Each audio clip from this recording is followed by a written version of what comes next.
تازه خبر ایران کې 15 ورځنی ماتم او محمد مخبر سرپرست ولسمشر اعلان شو. سلام، وخت مو په خیر. پام وکړئ د نن ورځې تازه خبر ده.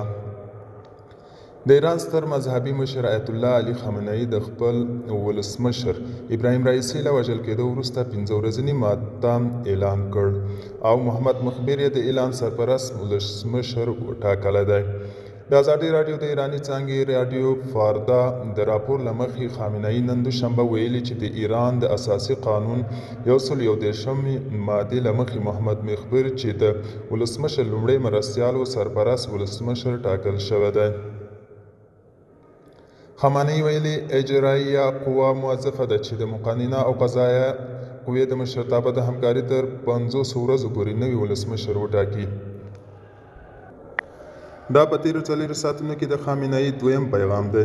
هغه پرون هم ویلي و چې ایراني ولس ته اندېښنه نه کوي او ټینګار یې کړی و چې د هیواد په چارو کې به هیڅ ډول خلل نه رامنځته کیږي.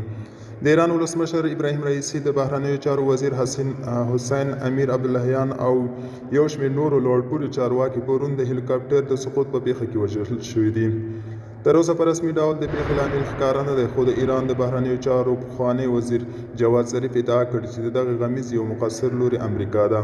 هغه ویلي چې امریکا پر ایران د الوتکو او هوایي چلند په پرزو پلورلو تحریم کړی او اجازه نه ورکوي چې ایران د هوایي چلند یو ښه پیاوړی سیسټم ولري.